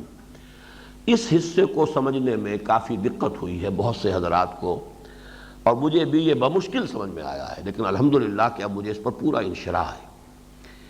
کہ اس قبلے کے تحویل پر حجت کیسے قائم ہو سکتی تھی مسلمانوں پر، کدھر سے حجت قائم ہوتی؟ حجت کا اگر تحویل نہ کرتے، لِأَلَّا يَكُونَ لِلنَّاسِ عَلَيْكُمْ حُجَّةٌ، اس تحویل قبلہ سے در حقیقت اللہ نے تمہیں ایک الزام سے بچا لیا ہے۔ یہ الزام کدھر سے آ سکتا تھا؟ ظاہر بات ہے کہ تورات کے علماء تو موجود تھے، تورات کے علماء تو یہ جانتے تھے کہ اصل قبلہ وہی ہے۔ اگر محمد الرسول اللہ صلی اللہ علیہ وسلم اسے اختیار نہ کرتے، اللہ نے وہی قبلہ مسلمانوں کے لیے مقرر نہ کیا ہوتا، تو یہ الزام ہوتا مسلمانوں کے اوپر کہ تم نے کسی مصلحت کی وجہ سے، یا یہ کہ صرف اپنی کسی اسٹریٹجی کو سامنے رکھتے ہوئے تم نے اصل جو حق ہے اس کو چھپایا اور اصل حق کی پیروی نہیں کی، بلکہ لوگوں کی جو بھی سینسٹیوٹیز ہیں ان کو اتنی اہمیت دی کہ تم نے حق سے اعراض کیا۔ میں اس کی ایک مثال آپ کو دیتا ہوں۔ ہمارے ملک میں اہل حدیث مسلک جو ہے یہ یوں سمجھیے کہ بہت بعد میں آیا ہے، دیر میں آیا ہے۔ یہاں تو شروع سے تو اسلام کا ایک ہی ورشن تھا اور وہ حنفیت، لیکن یہ کہ جب یہ اہل حدیث مسلک بھی، حدیث کے علم کا جب چرچا پھیلا ہے، پھر مسلک اہل حدیث بھی آیا، تو ایک شخصیت ہے سید نذیر حسین محدث دہلوی، جن کو یہ اہل حدیث حضرات کہتے ہیں شیخ القل۔ وہ یہاں پر اصل میں اس مسلک اہل حدیث کے یوں سمجھیے کہ آغاز کرنے والے، پھیلانے والے، پرچار کرنے والے، بڑی زبردست علمی شخصیت، لیکن وہ رفع یدین نہیں کرتے تھے، اور ان کی حجت یہ تھی نہ کرنے کی کہ خام خواہ یہ شے اتنی ضروری نہیں ہے کہ جس کی وجہ سے فتنہ کھڑا کیا جائے، مسلمان چونک جائیں گے، کیونکہ اس ملک میں تو وہی ایک حنفی نماز ہی لوگ جانتے ہیں، اس سے اور کسی نماز سے کوئی ملک ایسا ہو جس میں کوئی شافعی بھی آباد ہو، کوئی حنبلی بھی آباد ہو، کوئی اور بھی آباد ہو، تب تو لوگوں کو مختلف شکلیں جو ہے نمازوں کی معلوم ہیں، تو کوئی نہ کوئی ان کا جو ہے وہ دل بھی کشادہ ہے، ذہن بھی کشادہ ہے۔ یہاں تو ایک ہی نماز سے واقف ہے، اس سے ذرا روگردانی ہو گئی تو فتنہ کھڑا ہو جائے گا، لوگ آپ کی باتیں نہیں سنیں گے۔ اس مصلحت کی وجہ سے وہ رفع یدین نہیں کرتے تھے قائل ہونے کے باوجود، چنانچہ یہ مسلک شاہ ولی اللہ سے چلا آ رہا ہے، انہوں نے لکھا ہے رفع یدین کرنے والا نہ کرنے والے سے بہتر ہے، لیکن یہ ایسی شے نہیں ہے کہ جس کی وجہ سے عوام کے اندر خامخواہ کوئی فتنہ اور فساد اور اختلاف کی جو ہے آگ اس کو بھڑکا دیا جائے۔ سر سید احمد خان مرحوم بھی وہابی تھے، اہل حدیث تھے، رفع یدین کرتے تھے، انہوں نے مناظرہ کیا سید نذیر حسین محدث دہلوی سے، اور ان کو قائل کیا، آخر لاجواب کر دیا کہ جب تم مانتے ہو کہ حق یہ ہے تو صرف لوگوں کے ڈر کی وجہ سے تم نہیں کرتے۔ انہوں نے ہاتھ جوڑ دیا، ٹھیک ہے کروں گا بابا، کل سے کروں گا۔ تو یہ جو حجت قائم ہوتی ہے کہ جب معلوم ہے تمہیں کہ حق یہ ہے، پھر تم اس کی پیروی نہیں کر رہے، تو ایک حجت ہو گئی نا۔ تو گویا کہ وہ اہل علم، اہل کتاب جو اس حقیقت سے آشنا تھے، واقف تھے، وہ الزام عائد کرتے، حجت قائم کرتے مسلمانوں کے حضور کے خلاف کہ حق تو یہ تھا،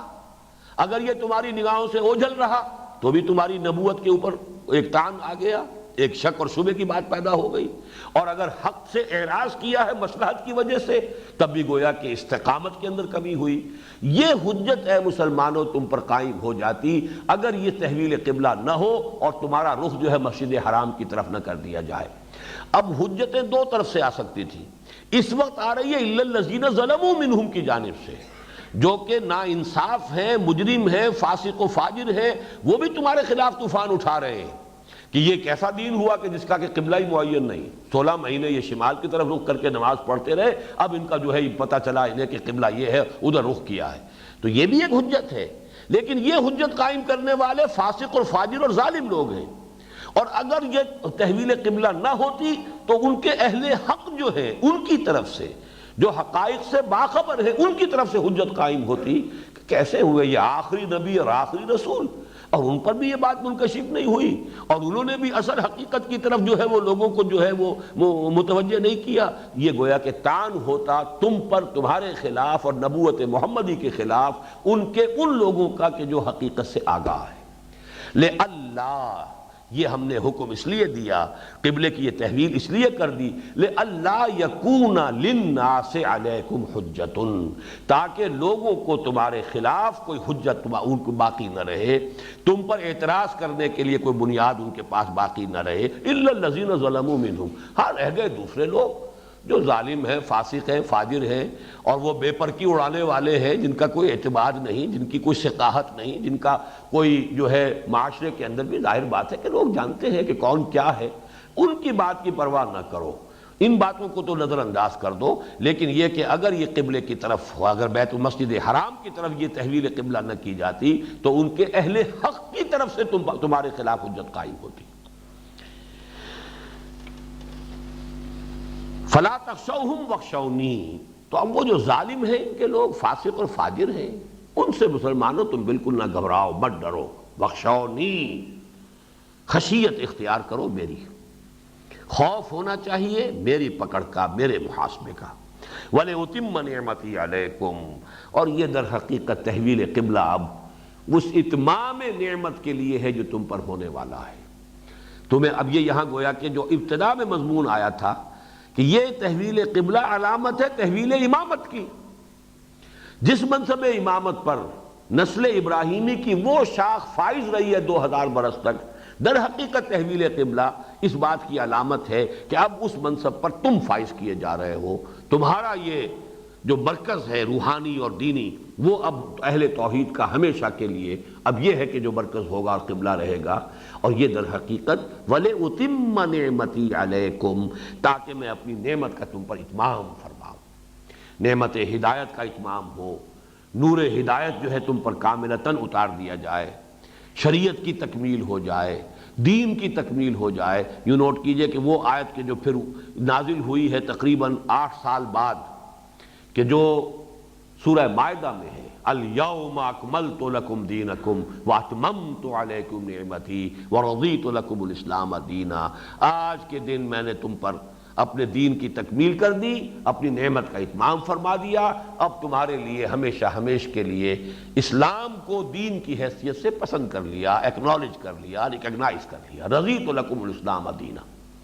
تو یہ اتمام نعمت کے لیے در حقیقت، اور جس منصب پر تم فائز کیے جا رہے ہو ہمیشہ کے لیے، شہادت علی الناس کا وہ فریضہ جو در حقیقت محمد رسول اللہ کا ہے صلی اللہ علیہ وسلم، اس لیے کہ تمام انسانوں کی طرف نبی اور رسول بنا کر بھیجے گئے ہیں محمد صلی اللہ علیہ وسلم، لیکن ہماری حکمت یہ ہوئی کہ انہوں نے حجت قائم کر دی تم پر، دین کی تبلیغ کا حق ادا کر دیا تم پر، اپنے قول سے بھی اپنے عمل سے بھی، اور نہ صرف انفرادی بلکہ اجتماعی سطح پر بھی دین کو قائم کر کے اس کا ایک نمونہ جو ہے دکھا دیا۔ اب یہی کام تمہیں کرنا ہے ہمیشہ ہمیش کے لیے، قیامت تک کے لیے، پوری نوع انسانی کے ضمن میں، وَلِأُتِمَّ نِعْمَتِي عَلَيْكُمْ وَلَعَلَّكُمْ تَهْتَدُونَ، اور تاکہ تم پورے طور پر ہدایت یافتہ ہو جاؤ۔ کبھی کبھی فعل جو ہے وہ اس کا اپنے انتہائی مفہوم، تاکہ تمہاری ہدایت کامل ہو جائے، تم اپنی اصل منزل مقصود اور منزل مراد تک پہنچ جاؤ۔ اور ہدایت، جیسا کہ میں نے بار بار عرض کیا ہے، ہدایت کوئی راستہ بتا دینا بھی اس کا مفہوم ہے، راستہ پہ چلانا بھی مفہوم ہے، اور منزل تک پہنچا دینا بھی اس کا مفہوم ہے۔ وَلَعَلَّكُمْ تَهْتَدُونَ، اور تاکہ تم ہدایت تامہ اور ہدایت کاملہ سے سرفراز ہو جاؤ۔ اب پھر دیکھیے کما آیا، جیسے وہاں فرمایا تھا كَذَلِكَ جَعَلْنَاكُمْ أُمَّةً وَسَطًا لِتَكُونُوا شُهَدَاءَ عَلَى النَّاسِ، یہ کاف گویا کہ ایک تشبیہ کے لیے آ رہا، کس لیے کہ یہ جو قبلے کی تحویل اب ہونے والی ہے، سَيَقُولُ السُّفَهَاءُ مِنَ النَّاسِ مَا وَلَّاهُمْ عَنْ قِبْلَتِهِمُ الَّتِي كَانُوا عَلَيْهَا قُلْ لِلَّهِ الْمَشْرِقُ وَالْمَغْرِبُ يَهْدِي مَن يَشَاءُ إِلَىٰ صِرَاطٍ مُسْتَقِيمٍ وَكَذَلِكَ جَعَلْنَاكُمْ، اس کے ساتھ جوڑ ملائیے كَمَا أَرْسَلْنَا فِيكُمْ، جیسے کہ ہم نے بھیج دیا ہے تم میں، رسولا منکم، ایک رسول صلی اللہ علیہ وسلم تم ہی میں سے، یتلو علیکم آیاتنا۔ اب یہ در حقیقت جوڑ ملا لیجئے، یہ چونکہ میں نے 4 رکوعوں کو مضمون کے اعتبار سے ایک وحدت قرار دیا، تحویلی 4 رکوع۔ پہلا اس کا رکوع 15واں ہے، جس میں وہ دعا آئی ہے حضرت ابراہیم حضرت اسماعیل علیہ السلام کی، ربنا وابعث فیہم رسولا منہم یتلو علیہم آیاتک ویعلمہم الکتاب والحکمت ویزکیہم۔ پروردگار، ہماری جو نسل یہاں آباد ہو رہی ہے، پروردگار اس میں اپنا ایک رسول مبعوث کی جو ہو انہی میں سے، اجنبیت کا کوئی پردہ حائل نہ ہو، انہی میں سے ہو، اور وہ انہیں تیری آیات سنائے، اور انہیں کتاب اور حکمت کی تعلیم دے، اور انہیں ان کا تزکیہ کرے۔ اب اس دعا کا یہ ظہور ہو گیا کہ در حقیقت بعثت محمدی صلی اللہ علیہ وسلم، دعائے ابراہیم و اسماعیل جو ہے اس کی منظوری اور اس کا جو ہے اس کا ظہور عالم واقعہ میں ہو رہا ہے۔ کما ارسلنا فیکم رسولا منکم، جیسے کہ ہم نے بھیج دیا ایک رسول تم میں، تم ہی میں سے، یتلو علیکم آیاتنا، تمہیں پڑھ کر سناتا ہے ہماری آیات، وَيُزَكِّيكُمْ، اور تمہارا تزکیہ کرتا ہے۔ ویسے تو یہ بات کئی مرتبہ جو ہے بیان میں آ چکی ہے، لیکن یہاں پھر چونکہ اب یہ مقام ہے، نوٹ کر لیجئے، اس دعا کے الفاظ میں جو ترتیب ہے اور یہ اجابت دعا کے لیے جو آیت آئی ہے اس میں جو ترتیب ہے اس میں تھوڑا سا فرق ہے۔ وہاں تزکیہ آخری شے ہے، یہاں تزکیہ نمبر 2 ہے، اور آخری شے تعلیم حکمت ہے۔ یہ آپ دیکھ رہے ہوں گے ہماری آج کل یہاں ایک خصوصی تنظیم اسلامی کی تربیت گاہ ہو رہی ہے، تعلیم حکمت، مسائل حکمت، یہ مسائل تصوف، یہ تیرا بیان غالب، تجھے ہم ولی سمجھتے جو نہ بادہ خار ہوتا۔ تو یہ نوٹ کیجئے کہ یہ تصوف اور فلسفہ جو اصل میں فکر انسانی اور ذہن انسانی کی جو بلند ترین منزلیں ہیں، وہ در حقیقت ان سطحوں پر زیر بحث آتی ہیں۔ وہ مسائل حکمت آج ہم خاص طور پر ان دنوں میں ان کے بارے میں کچھ گفتگو کر رہے ہیں۔ تو اصل نوٹ یہ کیجئے کہ 3 جگہ قرآن مجید میں جب یہ مضمون آیا ہے اللہ تعالیٰ کی طرف سے، تو تینوں جگہ پر حکمت آخر میں آیا ہے، جیسا کہ یہاں ہے وَيُعَلِّمُهُمُ الْكِتَابَ وَالْحِکْمَةَ۔ اگرچہ حضرت ابراہیم، حضرت اسماعیل نے اس کو آخری شے رکھا ہے، تزکیہ کو، اور یہی بات آج بھی آپ فرق محسوس کریں گے۔ ہمارے ہاں جو عام طور پر تصوف کے حلقے ہیں، ان کے ہاں اصل مطلوب و مقصود شے جو ہے وہ تزکیہ ہے، جبکہ اصل میں تزکیہ بنیاد ہے، جڑ ہے، وہ تو تمہید ہے، مقدمہ ہے۔ تزکیہ ہو گیا ہو تب علم مفید ہے، اگر تزکیہ نہیں ہوا تو تعلیم اعلیٰ سے اعلیٰ بھی انسان نے حاصل کر لی، اس تعلیم کو بھی دنیا کمانے کا ذریعہ بنائے گا۔ علم را بر تن زنی مارے بود، علم را بر دل زنی یارے بود۔ علم جو ہے انسان کو حاصل ہو لیکن پہلے تزکیہ ہو چکا ہو، تب وہ علم مفید ہوگا۔ اور اگر تزکیہ نہیں، تزکیہ سے مراد کیا ہے؟ Purity of intentions. آپ کی نیتیں اگر درست نہیں، مقصود و مطلوب کے درجے میں دنیا ہے، مال و دولت ہے، حیثیت ہے، وجاہت ہے، اقتدار ہے، طاقت ہے، یا یہ کہ شہرت ہے، اگر ان میں سے کوئی چیز مقصود و مطلوب کے درجے میں ہے اور آپ علم حاصل کر رہے ہیں، تو اس علم کو بھی انہی چیزوں کے لیے ذریعہ بنائیں گے اس کے حصول کا۔ یہ گویا کہ سانپ بن کر یہ علم ڈسے گا۔ در حقیقت علم جو ہے تزکیے کے بعد جو علم حاصل ہوا ہو، پیورٹی آف انٹینشنز، انما الاعمال بالنیات۔ اسی لیے تقریباً تمام محدثین نے جو مجموعے مرتب کیے احادیث کے، پہلے یہ حدیث لاتے ہیں متفق علیہ حضرت عمر رضی اللہ تعالی عنہ سے، حضور کا یہ قول مبارک، انما الاعمال بالنیات وانما لکل امرئ ما نوی فمن كانت هجرته الى الله ورسوله فهجرته الى الله ورسوله ومن كانت هجرته لدنيا يصيبها او امرأة ينكحها فهجرته الى ما هاجر اليه متفق علیہ عن عمر بن الخطاب رضی اللہ تعالی عنہ۔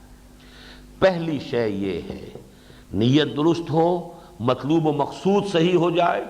سوائے آخرت کی فلاح اور اللہ کی رضا کے مقصود کے درجے میں کوئی شے نہ رہے۔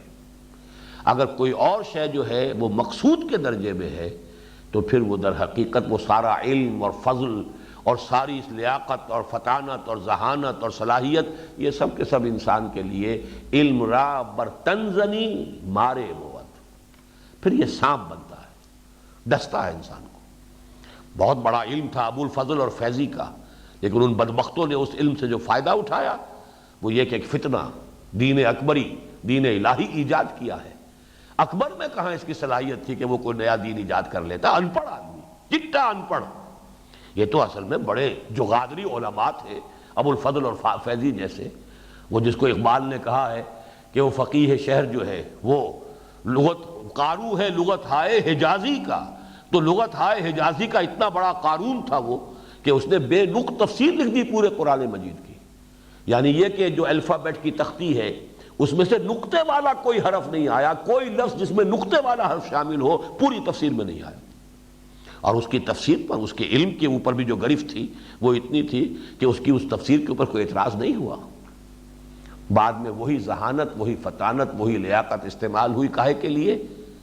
وہ دین اکبری کی تدوین، دین الہی کی تدوین۔ یہی معاملہ ہوا حکیم نور الدین، بہت بڑا عالم، اہل حدیث عالم، جتنا اس نے سفر کیا ہے پورے ہندوستان میں، جہاں کہیں اسے معلوم ہوا کہ کوئی بڑا محدث ہے وہاں جا کر اس سے علم حدیث حاصل کیا، جہاں معلوم ہوا کوئی بڑا منطقی اور فلسفی ہے وہاں جا کر اس نے منطق اور فلسفہ سیکھا۔ لیکن وہ علم کام کہاں آیا؟ یہ غلام احمد قادیانی کی نبوت کے فروغ میں۔ بلکہ اصل میں تو در حقیقت یہ سارا فتنہ جو ہے تصنیف حکیم نور الدین کی۔ وہ جو شعر آج ہم نے پڑھا تھا اپنے اسی تربیتی پروگرام میں، چرخ میں کب یہ سلیقہ ہے ستمگاری کا، کوئی معشوق ہے اس پردہ زنگاری میں، چرخ کو کب یہ سلیقہ ہے ستمگاری میں، تو نہ اکبر کو اس کا کوئی سلیقہ ہو سکتا تھا اور نہ غلام احمد قادیانی کو۔ اصل میں وہاں بھی وہ علماء تھے چوٹی کے، ابو الفضل اور فیضی، اور یہاں بھی بہت بڑا عالم دین حکیم نور الدین، تو فتنے تو وہاں سے اٹھتے۔ تو اگر تزکیہ نہیں ہے تو در حقیقت یہ سارا علم و فضل جو ہے یہ غلط رخ پر انسان کو لے جائے گا۔ تو اصل میں صحیح تر کہہ لیجئے یا بہتر ترتیب یہ ہے، اور اصل شے جو ہے آخری شے، اس سے بھی ویلیوز کا تعین ہوتا ہے۔ حکمت، دانائی، یہ بلند ترین شے ہے، لہذا اس کو بھی اپنی ویلیوز سسٹم کے اندر معین کر لیجئے۔ اسی لیے سورہ بقرہ ہی کے اندر وہ آیت آ جائے گی، یؤتی الحکمۃ من یشاء ومن یؤت الحکمۃ فقد اوتی خیرا کثیرا۔ اللہ جس کو چاہتا ہے حکمت عطا فرماتا ہے، اور جسے حکمت عطا ہو گئی اسے تو خیر کثیر عطا ہو گیا۔ کما ارسلنا فیکم رسولا منکم یتلو علیکم آیاتنا ویزکیکم ویعلمکم الکتاب والحکمہ وَيُعَلِّمُكُم مَّا لَمْ تَكُونُوا تَعْلَمُونَ، اور تمہیں سکھاتا ہے، تعلیم دیتا ہے ان چیزوں کی جو تم نہیں جانتے تھے۔ ظاہر بات ہے کہ اس سے پہلے، اور یہی مضمون پھر آگے چل کر آیا ہے سورہ آل عمران میں جب یہ آیت آئی، اور سورہ جمعہ میں جب یہ آیت آئی، وَإِن كَانُوا مِن قَبْلُ لَفِي ضَلَالٍ مُّبِينٍ، اس سے پہلے تو یقیناً وہ کھلی گمراہی میں تھے۔ لقد من اللہ علی المؤمنین اذ بعث فیہم رسولا من انفسہم یتلو علیہم آیاتہ ویزکیہم ویعلمہم الکتاب والحکمہ وان کانوا من قبل لفی ضلال مبین هو الذی بعث فی الامیین رسولا منہم یتلو علیہم آیاتہ ویزکیہم ویعلمہم الکتاب والحکمہ وان کانوا من قبل لفی ضلال مبین۔ وہی بات یہاں کہی، ویعلمکم ما لم تکونوا تعلمون فاذکرونی اذکرکم۔ دیکھیے یہ اگر ذرا سا بھی کلام کا کچھ تھوڑا سا اسلوب کی انڈرسٹینڈنگ ہو جائے، یہ در حقیقت خاتمہ کلام کا انداز ہے۔ کسی بحث کو کلوز کیا جا رہا ہو، کہیں آ کر کسی چیز کو آخر میں اس بحث کو ختم کیا جا رہا ہو، فَاذْكُرُونِي أَذْكُرْكُمْ، یہ خاتمہ کلام ہے۔ پس تم مجھے یاد رکھو، میں تمہیں یاد رکھوں گا۔ بہت اہم بات ہے